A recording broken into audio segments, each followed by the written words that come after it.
Don't compare yourself with anyone in this world. If you do so, you are insulting yourself. Your most unhappy customers are your greatest source of learning. If you were born poor, it's not your mistake, but if you die poor, it's your mistake. We always overestimate the change that will occur in the next 2 years and underestimate the change that will occur in the next 10. Don't let yourself be lulled into inaction. Success is a lousy teacher. It seduces smart people into thinking they can't lose. It's fine to celebrate success, but it is more important to heed the lessons of failure.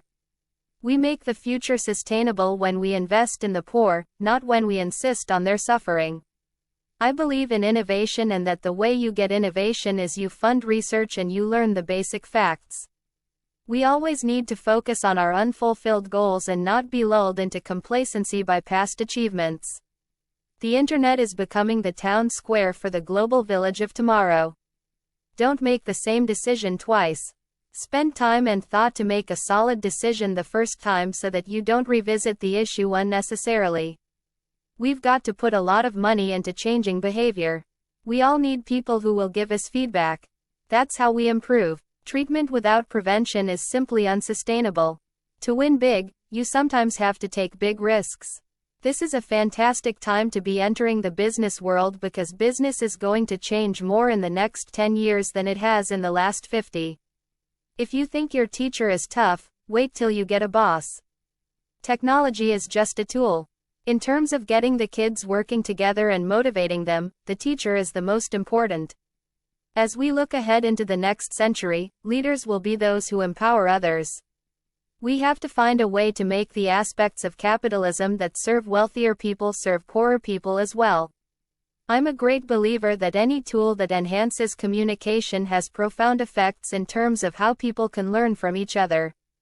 In terms of doing things, I take a fairly scientific approach to why things happen and how they happen.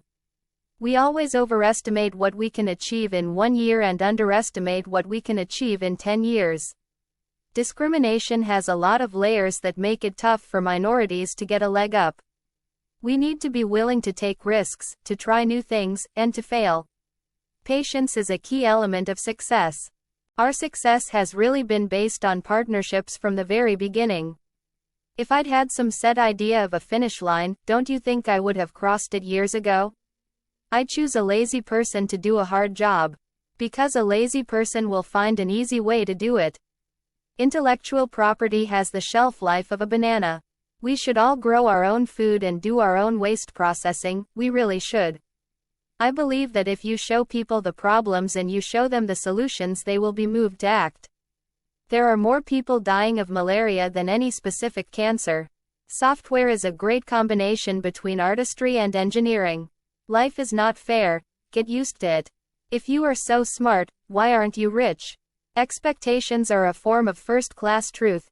If people believe it, it's true. We all need people who will give us feedback. That's how we improve. Don't compare yourself with anyone in this world. If you do so, you are insulting yourself. It's not your fault if you were born poor, but it's your fault if you die poor. Your most unhappy customers are your greatest source of learning. I am not in competition with anyone but myself. My goal is to improve myself continuously. Be nice to nerds. Chances are you'll end up working for one.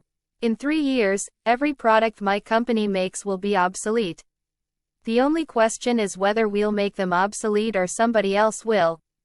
If you show people the problems and you show them the solutions, they will be moved to act. If you think your teacher is tough, wait till you get a boss. It's fine to celebrate success, but it is more important to heed the lessons of failure. We make the future sustainable when we invest in the poor, not when we insist on their suffering. Television is not real life. In real life, people actually have to leave the coffee shop and go to jobs. The belief that the world is getting worse, that we can't solve extreme poverty and disease, isn't just mistaken. It's harmful.